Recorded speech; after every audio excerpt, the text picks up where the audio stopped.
everybody. Thanks for tuning in. This is Dirt Nap City. I'm Kelly. I'm Alex. My topic today, I think you're going to be surprised because I think my topic is going to be a little out of what you would expect from me, knowing me. So that's your first clue right there.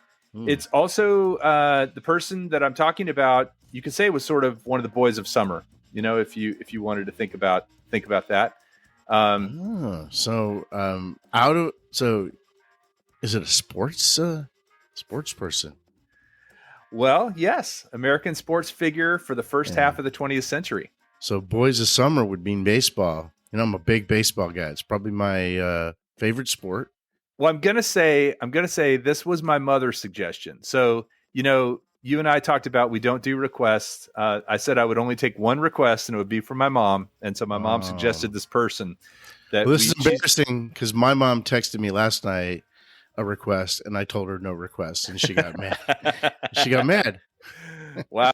And now she's going to hear this and hear that I actually did a request from my mom. So maybe well, can you tell me who she requested? Is it somebody you might do in the future or no way, Jose? I mean, everything's on the table. I'm not going to tell you. Okay. Well, so the person my mom suggested was an American sports figure from the first half of the 20th century. You're correct. Baseball player. Boys of Summer. I'm glad you caught that. Not just a Don Henley song. He was born in Mobile, Alabama, but lived all over the U.S., including and in the Dominican Republic and Cuba during his career. So, you know, that's not as big of a hint as you might think because there's actually 5 Hall of Famers from Mobile, Alabama. It's the most popular city for Hall of Famers. Was that one of your bullet points, or did you not know that? I actually didn't know that. I didn't know that Mobile was such a hot spot. So you've got it narrowed down to 5, or maybe you just know that the number is 5.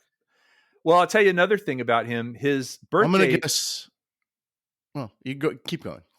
His birth date was reported on a variety of different days, years, and dates between 1900 and 1908. So a little bit of a combination of things. First of all, I don't know that he was 100% sure when his birthday was.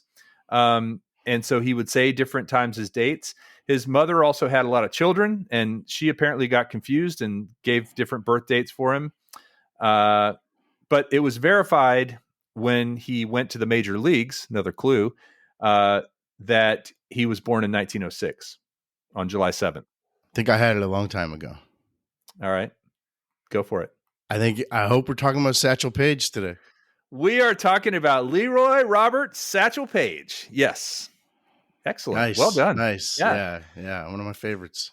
My mom's a big fan of his as well. As you know, my mother's a big baseball fan. I grew up around baseball. And really, it's kind of funny because Satchel Paige died in Kansas City in 1982 and played for the Kansas City Monarchs a number of times throughout his career. And but you know, my grandparents always had Royals seasons tickets, and my parents always liked to go see the Astros. And so, you know, most of my baseball time was spent with either my mom or my grandparents, who were all big fans. Have you ever had the occasion to go to the Negro League museum in Kansas City? I haven't. I didn't even know it existed until I started doing this research, but I intend to now. It's really cool. And when you walk in, there's a huge collection of baseballs donated by Geddy Lee from Rush. Really? He actually is a big baseball guy. Also, I knew that. Blue Jays huge fan, collection. Right? Now so he has donated a huge part of the collection there, but it's not a very big museum, and it kind of shares a building with the American Jazz Museum, which I didn't go to, but it's really cool. And I know you have occasion to go to Kansas City from time to time. You should check it out. I do. Yeah. No, that's good to know. I like I said, I hadn't realized that connection to Satchel Paige in Kansas City until I started doing this. Now, my mom is from there, so that's probably part of why she wanted me to bring this up or talk about Satchel Paige. He was the first black pitcher to play in the American League. He was also the 7th black player to join Major League Baseball. a lot of people say he was a little bit not happy about the fact that he wasn't the first, because he was older when he finally joined. As a matter of fact, he was 42 when he made his debut with the Cleveland Indians in 1948. So That's older than most people are when they retire. Yeah. right. He was the oldest. He was the oldest player to debut in the major leagues at 42, and then he was also 59 when he played in his last major league game, which is also a record. Was that a regular season game? It wasn't like some exhibition or anything. He actually played in a game when he was 59. That's really cool. I believe so, and I believe my mom. I think that's the game she went to in Kansas City to Wow. be able to Oh, see him. awesome. Yeah, so he played his, and the funny thing is, actually, he continued playing professional ball after he retired from the major leagues with other teams, with semi-pro teams, with people who did this thing called barnstorming, where they would go from city to city. Are you familiar with that term, barnstorming Yeah. with baseball? Mhm. Yeah. So you want to explain it to everyone who doesn't know? Yeah, so these teams, a lot of these teams wouldn't have a home or a home field, and they would just go around from town to town on the train, and play against the local team.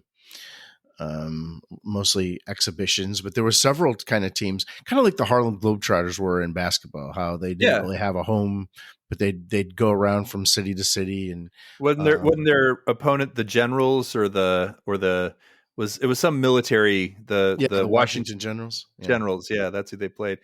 Well, yes, he was a big barnstormer and very much an opportunist when it came to making a living at baseball. Like he played. I think a lot of people think of baseball as something that you play over the summer, and you're on one team, you play on that same team for years and years. Satchel Paige broke that mold 100% by playing for all kinds of different teams. Again, he played some in Cuba, he played some in Mexico, and he basically played year round so he could basically make as much money as possible. This was his career, and this was something he wanted to do to support his family and also live the lifestyle that he wanted to live. So one of the things that we mentioned earlier was about his birth date kind of ranging from 1900 to 1908. Well, it was determined that his actual birth date was July 7th, 1906, and the final determination was actually made by Bill Veeck, who owned the Cleveland Indians. And when he was recruiting Satchel Paige, he wanted to actually get his real birthday, and so he went to Mobile, Alabama, and went with Paige's family to the health department and obtained his birth certificate. So that's how they finally kind of Hmm. decided. But Paige even said, he had a quote. He said, "How old would you be if you didn't know how old you are?" And I think what that was referencing was, poor black kids at that time weren't paid a lot of attention to. And so the records were sketchy at best. A lot of kids were born at home. And so I don't know. They actually had a legend that all the birth dates of his siblings and him were kept in the family Bible. But he said he never saw the Bible, and it eventually was eaten by a goat. That was what they told people. So he wasn't sure when he was born. So he would just kind of make things up. As a matter of fact, apparently his draft card, his voter ID, later in life, his birth certificate, and his, I'm trying to think, several other maybe tax returns all had different birth dates on them. I So guess that's just the way things were back then. Huh? yeah, he was born in Mobile in like I said, in 1906. He was born to John and Lula Page, and John was a gardener. Lula was a domestic worker.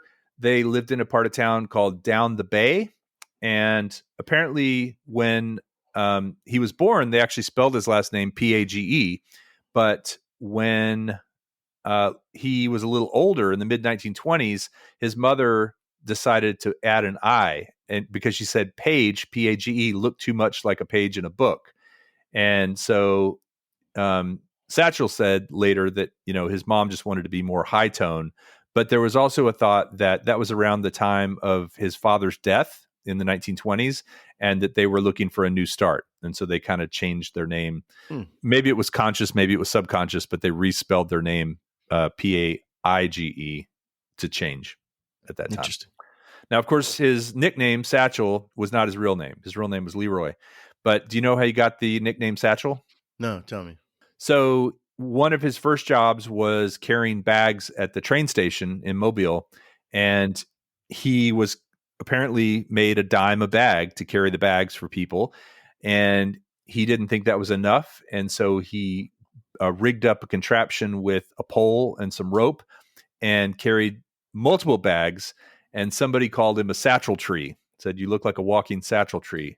And that's supposedly one version of how he got the nickname Satchel.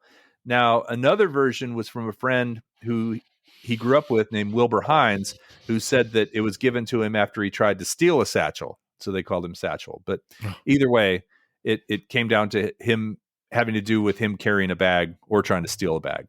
I think I like the first story better. Yeah, that was the one in his autobiography. So that was the one they stuck with. Now, at 10, of course, at the time in this neighborhood in Mobile, these kids didn't have real baseballs. They didn't have real bats. So they would play a game called top ball, which they use sticks and bottle caps to play, basically a variation of baseball, where they would hit the bottle cap with a stick and run around.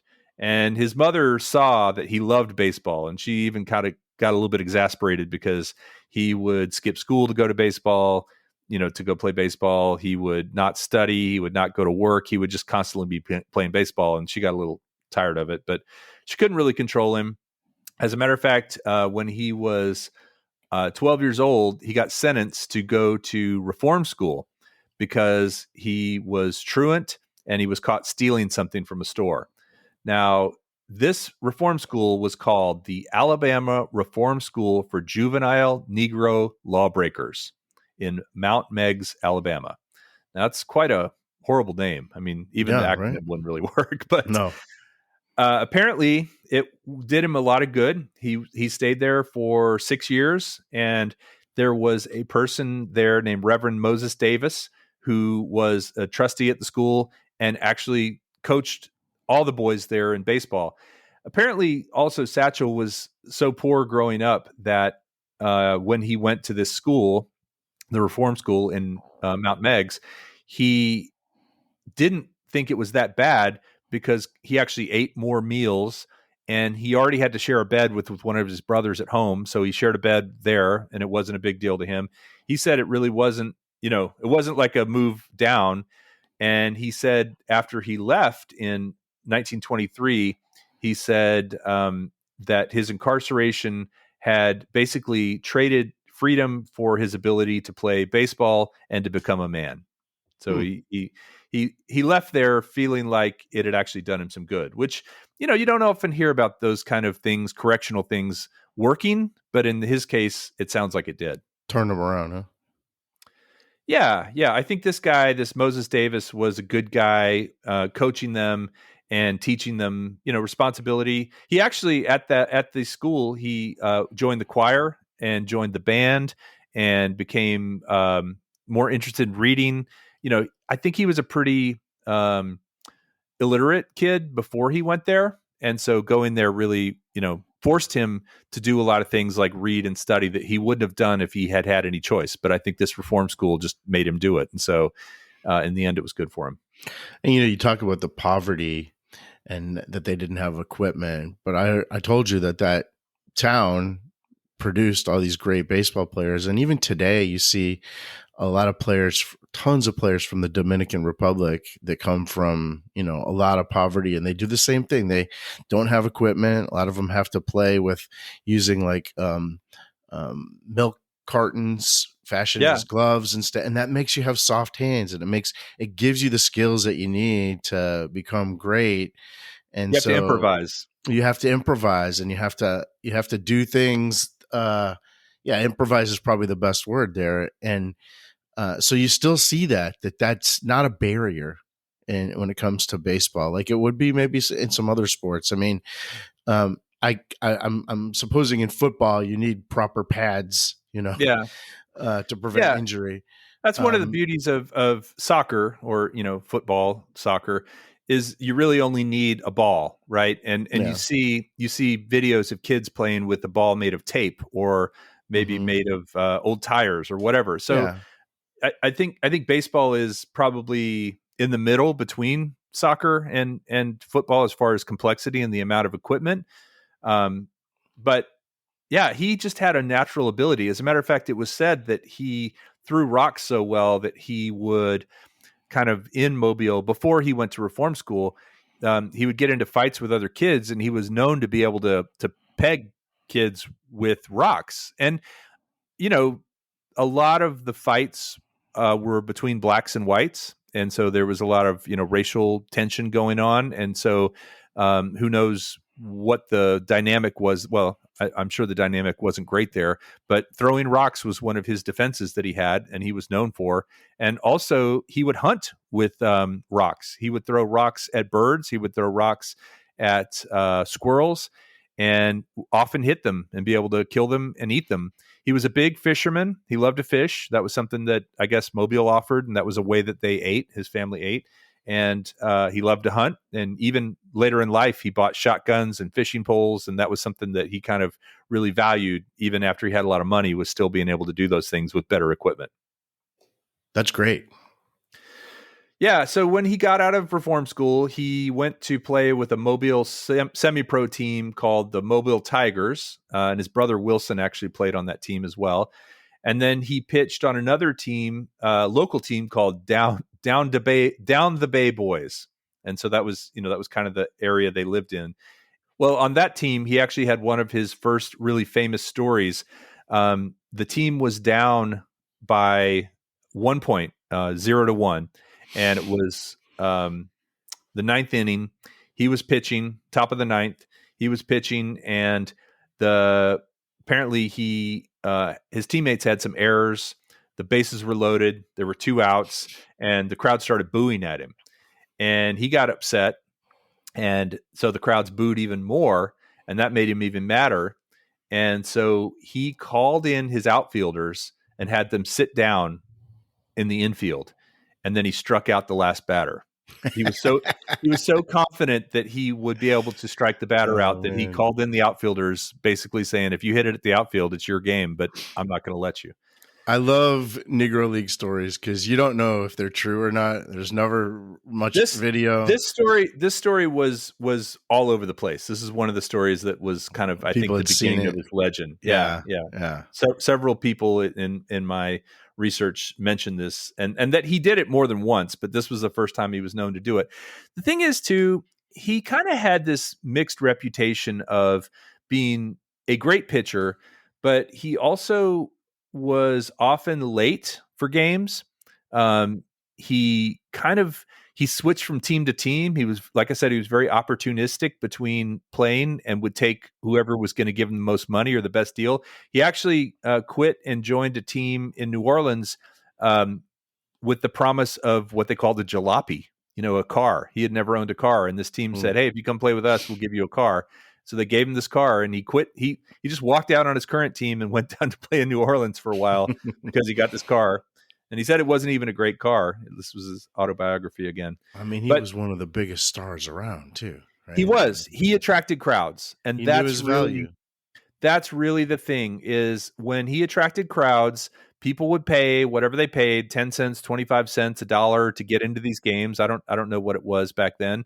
And they made money. The owners made money, the players made money. You want to guess what a typical, 1920s, 1930s monthly salary was Wow. I know that for baseball? gosh, it couldn't have been more than $100. It was about 200. 200, And really? yeah, but by the end of the 20s, Satchel was making a lot more than that. He was the highest paid player in the Negro Leagues at that time, towards the end of his career. So how much was that then? If he's getting, and that Well, was in the 1920s? it was 700. It would be 700 a month, but he also was going off. What would happen is the owners would actually lend him out for these barnstorming things, and he would make $100, $200 a game doing that. So you add that to his $700 a month salary, and it was a lot of money for back then. Well, but put that into perspective. He's the best player in the Negro Leagues. Babe Ruth. Yes. Babe Ruth was the first $100,000 a year player, and that was in 1927. So Right, he right. was still not making his worth. And when Satchel Paige joined the majors in in the 1940s, he was only paid like 45,000 a year. So, you know what I mean? So that was for the majors. That was a lot of money for him compared to what he was used to making, but it was a lot less money than other players, And that were he making. should have been making, right? Yeah. So he had a pitching style that was very unique. He was very tall. He was a very tall guy, very lanky. A lot of people said he looked like an ostrich. A lot of people said he looked like a crane. He used that to his advantage because he was able to wind up in such a way that he had very large feet. I think he had like size 13, 14 shoes. So in his windup, he would lift his leg and put his leg and foot out in front of him in such a way that it actually blocked the view of the batter from his arm. It was like his leg was covering what he was doing. And so the batter couldn't always see when the ball was coming or where the ball was coming from. As a matter of fact, he had a pitch called the hesitation pitch. And it was where he would wind up and just pause for a beat while he was winding up and then throw. Now, knowing that he threw the ball really hard and really fast, a lot of batters had to swing early in order to get a piece of the ball. Otherwise, it would just zip right past them. So he used this hesitation, and he was able to trick batters into swinging too soon. So essentially, what would happen is he would do his windup. He would pitch normal for a while, and then when he wanted to throw a hesitation pitch, it looked like his normal pitch, but this little beat of a pause caused the batter to swing too early. And even the ones who could check themselves had already kind of started the swing and were just all off balance. Yeah, that's cool. I can see this in my mind's eye as you're saying it, because his windup was pretty legendary. Like even back in the day, there's still enough film from him where I can picture this. Well, and apparently the hesitation pitch was eventually outlawed. That was one that they said, no, you can't do that. It was ticking off too many batters. But he had a scorching fastball, as I said, and he had names for his fastballs, like his pitches. Apparently, they were different. They were all just fastballs. I shouldn't say just. They were all fastballs, but he called one the Bat Dodger. He called one thoughtful stuff. He called one trouble ball. I'm going to throw my trouble ball. He called one long Tom. And there was one that was called, and I think the batter or the catcher actually came up with this one. It was called the bee ball because it sounded like a bee buzzing by as it flew past the batter into the glove of the catcher. So when you say they were all fastballs, does that mean they didn't have movement? They weren't curveballs at all? They were just straight down the middle? He didn't really learn the curveball until later in his career. He for the first 10 years, 12 years, he was just a fastball thrower. And then as he got older and his arm became a little more tired, throwing fastballs is very hard on your body and hard on your shoulder and hard on your arm. And so he had to eventually start doing other types of pitches. And that's where he learned the midnight creeper, the wobbly ball, the whipsy dipsy do. And these were all, and of course his hesitation pitch, these were all trick pitches that he learned. So, curves, sliders, screwballs, stuff like that. He learned those later, but he didn't know how to throw this at first. And his fastball was so good, he didn't have to. But that might be why he had such longevity. If he had been throwing a curveball from the beginning, his arm might have given out. Most pitchers don't last that long because the curveball is what does their arms in. Really? A lot of arm injuries. Oh, yeah. There's a guy right now who has a pitch called the Bugs Bunny pitch. Do you know what that is? No. You remember Bugs Bunny when he'd throw a ball? Sure. And the ball would like stop on the way. Oh, yeah. On the way there. Batter would swing and miss it. Yeah, it would like stop. And there's people that swear that this pitch looks like it gives the illusion that it stops on the way there. Wow. Yeah. That sounds like a Satchel Paige kind of thing, like something he would do. Well, so talking about the salaries they made. So from 1926 to 1929, he played in Chattanooga and Birmingham, and he was making $250 a month. And he definitely sent money home to his family. As a matter of fact, his mother, very religious woman, she did not like him playing ball on Sundays, and he kind of sent the money to her to gain her approval, because she was against him playing baseball because she didn't like him playing on Sundays. But when she got the money, she was more okay with it. I'm not saying he bought her out, but that was a little bit of the thing. I think you are saying he bought her out. He did buy her out. He also became pretty well known for brushing back batters. That was something he learned to do when they were kind of in the strike zone. He would brush them back. And apparently in 1927, they were playing the St. Louis Stars, and he hit Mitchell Murray, who was actually a friend of his, but it made Murray so mad that Murray ran out to the mound with his bat and threw it at Satchel Paige, and a near riot broke out. And that was sort of the Birmingham Reporter said was a near riot caused by Satchel Paige. It was added to his legacy of who he was. But that year, 1927, he finished 7-1 with 69 strikeouts and 26 walks. And then over the next two seasons, 1928, 1929, 28, he went 12-5. And then in 29, he went 10-9.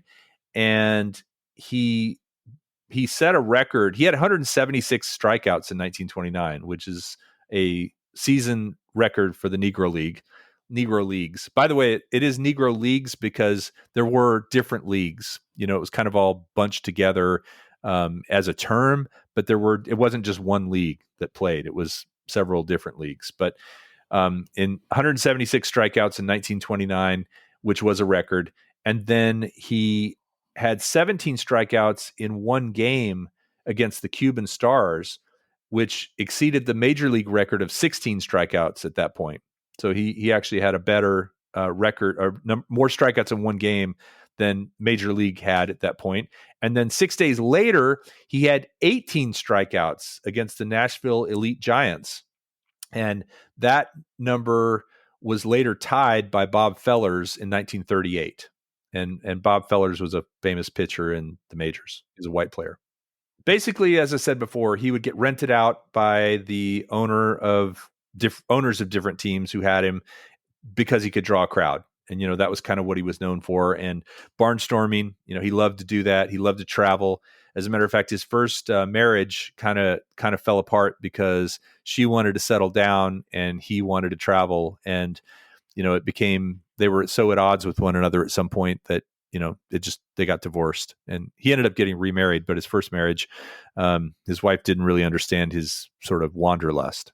That's quite a life, barnstorming in baseball, or just playing in general is quite a life. And playing in the Negro Leagues back then, I mean, there wasn't a lot of organization of teams. Teams would fold and then they'd sprout up. And so I don't blame him for not being, you can't even call it loyal, but not even playing for one team. I mean, those teams were just barely hanging around. Some were like that, and some others were more organized, better funded, had more money behind them, and we'll get to that in just a second. But as I was saying earlier, a lot of people think of baseball as the boys of summer, as we said. Well, the other way that he made money was to go to Cuba and play in the Cuban League, and Cuba, Mexico, a lot of Latin America, big baseball places, a lot of gambling that would go on, and they would pay, where he was making $250 a month at that time, or maybe $300 or $400 a month playing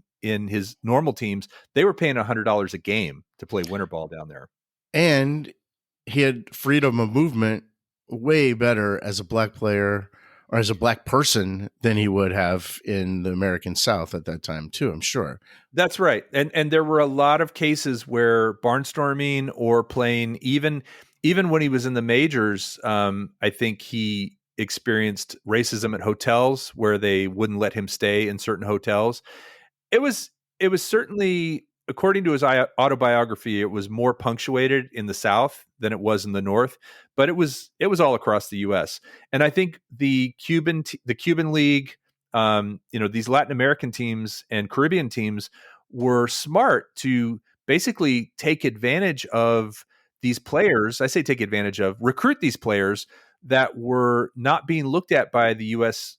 The white major leagues here. They had this hidden talent, and Satchel Paige is considered one of the best pitchers of all time, period. Not just in the Negro Leagues, not in the major leagues, but just period, one of the best pitchers of all time. So for them to be able to get him for $100 a game to come down and play, it was it was great for them. They could win a lot of games, and as I said, gambling was big down there.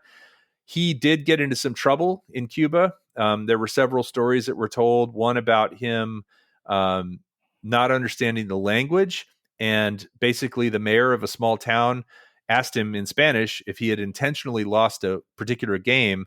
Paige didn't understand what he was saying and just nodded and smiled, thinking he was just agreeing. And it turns out the mayor was furious and was going to have him arrested for intentionally losing the game. And he had to be escorted out of Cuba. There were also some incidents with attractive local Cuban women that he got into trouble with. So he got around. He definitely. As a matter of fact, there was one where he went out on a date with a local girl in Cuba, and the family thought he was getting engaged to her. And so they sent the police to enforce the engagement because they wanted him to marry her. And he didn't want to get married, so he had to Was leave. That another language issue? He just said yes. Sure, yeah. I think the best thing that he could have done was learn Spanish, maybe. Yeah, that would have been smart. Kept him out of trouble. He came back to the U.S. in 1930 and played for teams in Baltimore, Pittsburgh, California, North Dakota, kind of all over the place. But his biggest thing was the Pittsburgh Crawfords. Have you heard of the Crawfords? Yes, big. Yeah, okay. They were a real successful team. Yes, and that's kind of where I was going with the well-funded. There was a guy named Gus Greenlee. Gus was apparently something of an underworld figure, a gangster, a bookmaker, a numbers guy, ran a lot of shady businesses in Pittsburgh, had a lot of money, and wanted to build up a black baseball team that could be completely dominant in the Negro Leagues. And he also did it because I think he had several businesses that were a little shady, and he wanted something that he could be known and respected for. Gus Greenlee did. So he was the owner of the Crawfords, also known as the Craws, and also known as the Crawford Colored Giants. Those were kind of all their names. He recruited great players: Cool Papa Bell, Oscar Charleston, Josh Gibson, Judy Johnson, Satchel Paige, of course, and they were one of the greatest teams in the history of the Negro League. Yeah. He played for them for a while. He got to be friends with Gus. Satch was not very, it was often called Satch. He was not good with money. Have you ever heard that? No, but that's a lot of money, not compared to what he was worth, but compared to other people, other blacks in the South. And compared to what he grew up with, right? He had grown up, he kind of said in his autobiography several times, he had grown up poor, grown up with holes in his pants, no shoes. So he wanted to buy those things. I think part of it was he could always get work in baseball. And I think that's maybe part of why he worked in baseball for so long, was because he needed the money late in life. But this guy, Gus Greenlee, kind of took him under his wing and paid him well. But unfortunately, he kind of screwed Gus Greenlee over by disappearing and going to play in the Dominican Republic while he should have been playing with the Craws. He walked out on him. By 1936, he was getting paid $600 a month from Greenlee. They played in their own stadium that Greenlee built. It was called Greenlee Stadium or Greenlee Field. And it was the first completely black-owned stadium in the country. And, it was a really good deal. I mean, that was the the pinnacle of the Negro Leagues to be on the cross, and he ended up splitting to go play in the Dominican Republic because he ended up getting a couple $100 more per game from them. But then he had a gangster after him. Yeah, it's funny because Gus Greenlee seemed to really like him, and he actually banned him from baseball. Like he said that he would ban Satchel from playing baseball in the U.S., but that never really stuck. And I don't know, Greenlee seemed to have a soft spot for Satchel Paige, from what I could tell. That's good for Satchel. Very good for Satchel. But anyway, he had some adventures in 1937 in the Dominican Republic. In 1938, he actually joined a team in Mexico. It was good money. However, Mexico was the first time he ever actually felt sick. He had some issues with his stomach. As a matter of fact, he called it the miseries. He'd say, "I'd got the miseries," and it was pain in his stomach. He had issue with his arm that he had never felt before. And, this was 1938. So he was like 31 years old, 32 years old. He wasn't super old, but had been playing pretty hard for a while. He ended up going back to Kansas City in 1939, and he was looking for work as a manager or a coach because his arm was so injured. He was having lots of trouble with it. It was basically that summer in 1939 that his basketball kind of returned. He was able to start playing again, and he was able to actually get better by using some ointments that were given to him by a chiropractor. And also there were some Native Americans that gave him literal snake oil that he would put in his arm, and that supposedly helped it feel better. And they told him it was really hot. Satchel did not like being cold. He grew up in Alabama. So when he was in Latin America, he was very happy with the weather. When he played north, he did not like being cold. He wore extra socks to keep his calves warm. He wore extra shirts, like he wore a tight shirt underneath his t-shirt, underneath his uniform. He liked to have lots of layers on all the time, and that helped him to keep his throwing arm warm. And he actually felt like that was part of how he was able to throw for so long. Maybe it was. I wonder if they paid him more when he played in North Dakota. If they had to pay him more, that seems brutal. He also played in Puerto Rico, 1940. And he just kind of was all over the place, doing these, sort of playing for hire, but never with one team for very long. And then in 1940, 41, he joined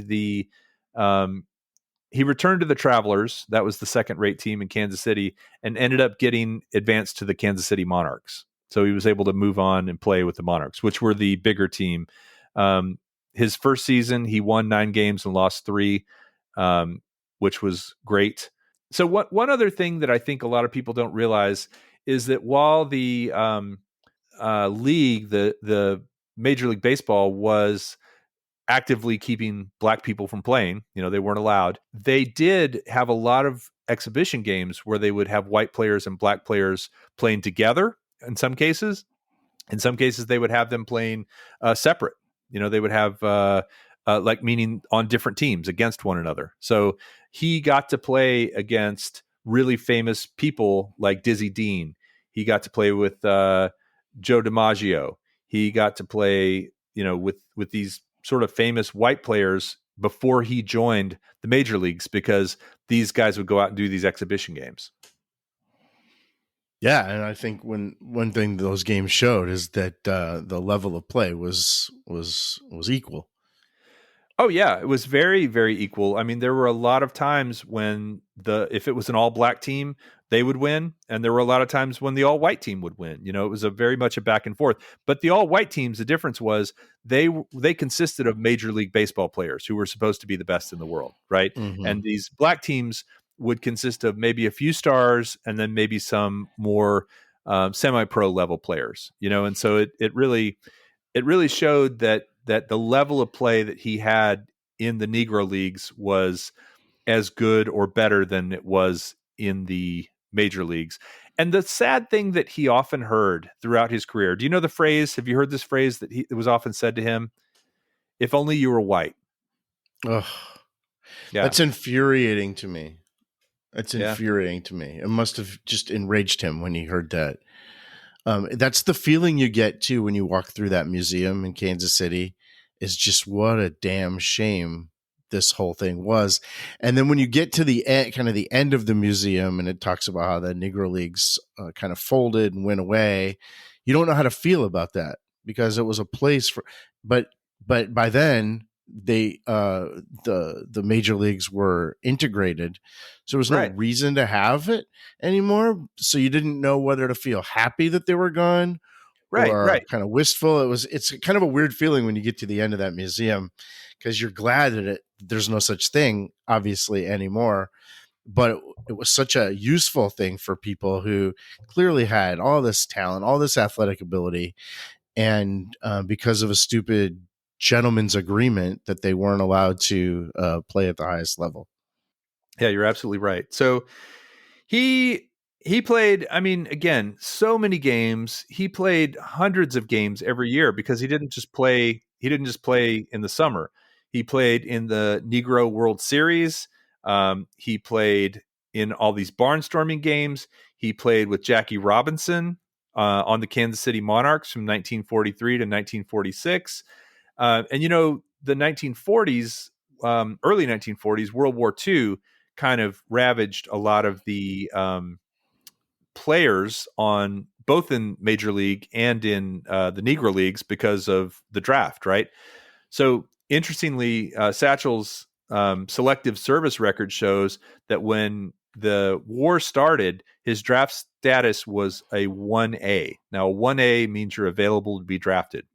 And then it evolved into a 2A, which is deferred in support of national health, safety, or interest, meaning that he was a baseball player. I guess he was above getting drafted. I don't know Hmm. exactly, but he got a deferment, and then eventually his draft status changed to 4A, which meant he was too old for service. And what's Wow. interesting is when he registered, he gave a birth date that made him 2 years younger than his actual birth date. And so when they said he was too old, he was really too old. Like they Oh, thought he was wow. 2 years younger. So he never served. He did not serve in the military, but actually, interestingly, he kind of got into a big debate with the owners of black baseball's most lucrative event, which was the East West All Star Game in 1944. Satchel Paige wanted to contribute receipts from the game to a war relief fund. He did visit wounded soldiers. That was something he did, both black and white wounded soldiers, and it's documented that he went to see them and talk to them. He kind of was really touched by that, I think.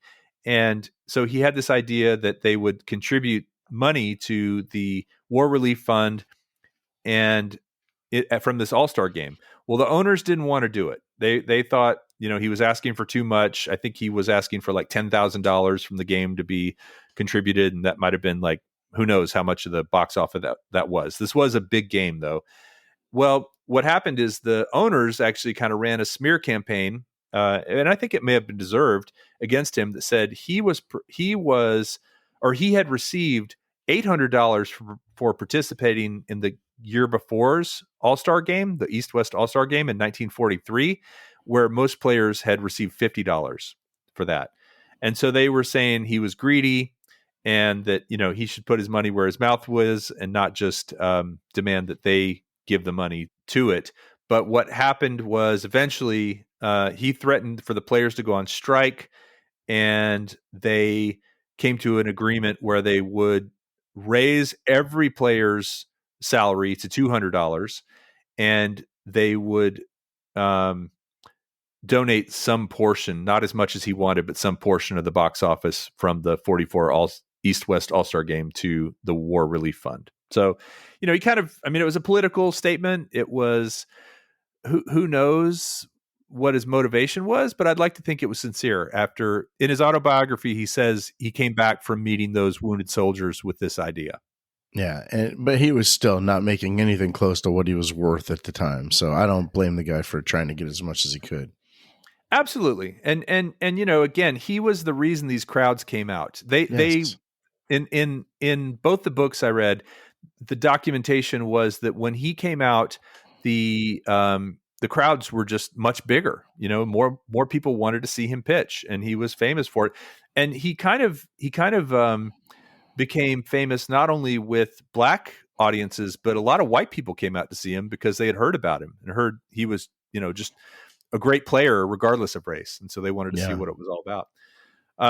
In 1946 to 47, he went back to barnstorming with Bob Feller. As a matter of fact, they had 2 DC-3 airplanes where they traveled because they had such a tight deadline. They were trying to do 35 games in 31 cities in 17 states in 27 days. Wow. So, a lot of it was double headers, and sometimes they were double headers in different cities, like one in one city and one in another.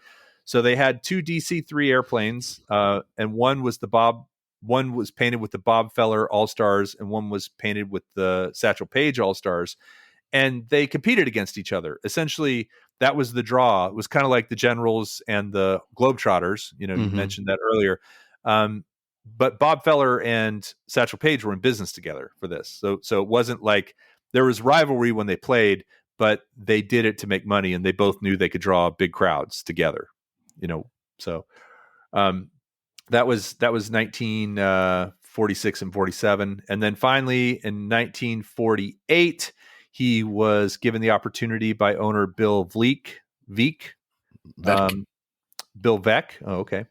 In 1948, he was given the opportunity by owner Bill Veeck to try out for the Cleveland Indians, and he was 42 years old. He got signed for a contract for $40,000. And that was, in fairness, that was just to finish out the season. It was only 3 months remaining in the season. So he got paid that amount, which was more than he had ever made before, to finish out the season. He was the first black pitcher in the American League and the 7th black player in the majors overall.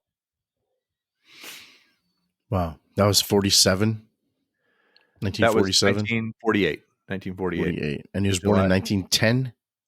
He was born in, I have to go back and look. I think it was 1908. Oh, yeah, 1908.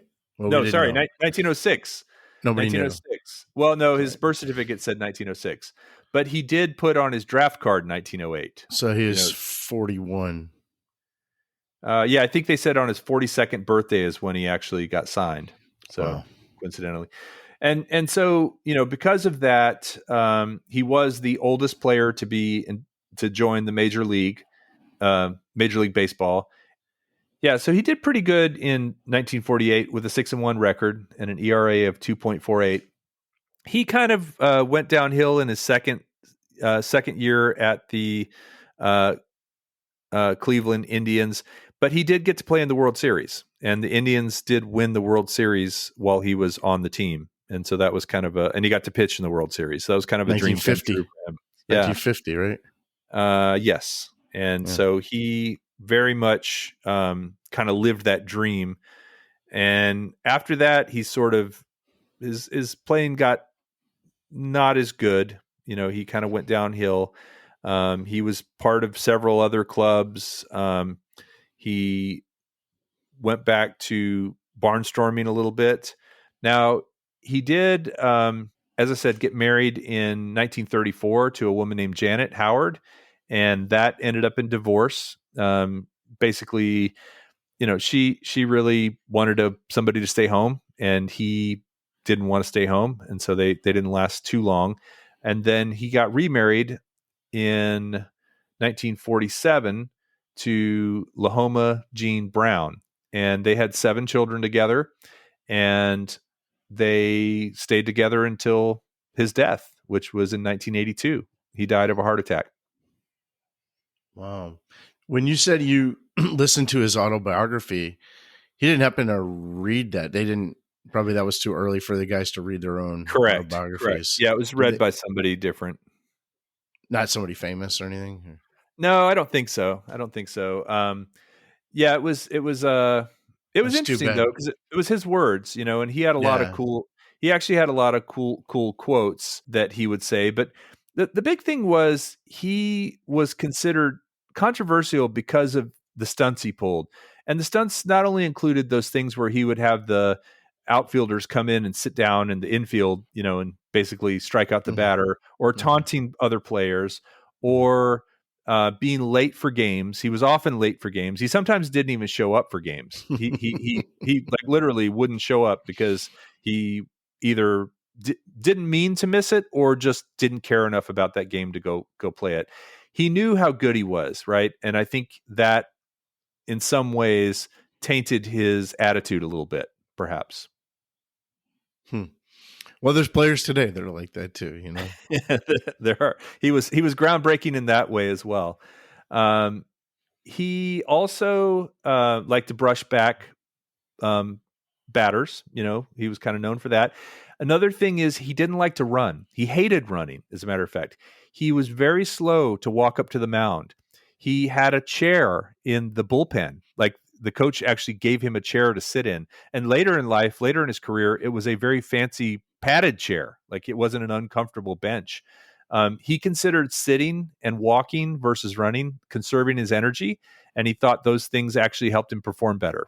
That's what he said. Yeah. Other people saw it as laziness. But he would say, his quote was, "I never rush myself. See, they can't start the game without me." Yeah, that's true. That's true. He wouldn't like today's game where they have a clock to speed up the game. He would hate that. Yeah. I mean, that was probably one of those things that he might have been an indirect cause of, right, over the years. But yeah, I mean, it was one of those things where some people saw him as just having his own style. Some people saw that as disrespectful, again, moving from team to team, taking the biggest check, not showing up for games. He also, as I said before, he had these problems with his stomach sometimes, called the miseries, or at least that's what he called it. And he mentions that quite a few times in the book, in the autobiography, which one of the quotes says, "If your stomach disputes you, lie down and pacify it with cool thoughts." You ever had your stomach dispute you? In Mexico, for sure. Did you know he was in a movie in 1959? No, what movie was that? It was called The Wonderful Country, and it starred Robert Mitchum. It was a cowboy film, and he served as a cavalry sergeant. And he said it was the first non-baseball job he'd ever had. Was it like a cameo? Yeah, I think it was a cameo. He was pretty famous at that point, well known, and got to be in that movie. And then in the 1960s, they began pushing for him to be the first Negro League player inducted into the Baseball Hall of Fame. He won a selection in 1971, but then it was announced that there would be a segregated part of the Baseball Hall of Fame. Basically, it would be its own section. Oh my God. People got upset, and I just got upset.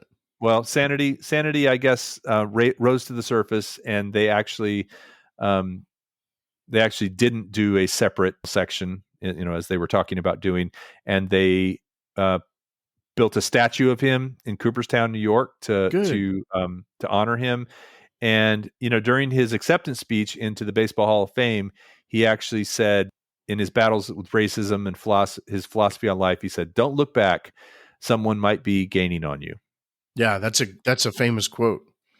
Yeah, and so in 1981, there was a movie, ABC made-for-television movie starring Lou Gossett Jr. Called "Don't Look Back," the story of Leroy Satchel Paige. 1962 was when his autobiography was published. It's called "Maybe I'll Pitch Forever," and that was the main source of a lot of this content. And then in 2010, there was a book called Satchel, The Life and Times of an American Legend by Larry Tye. And in 2013, there was a book called If You Were Only White, The Life of Leroy Satchel Paige by Donald Spivey. Wow.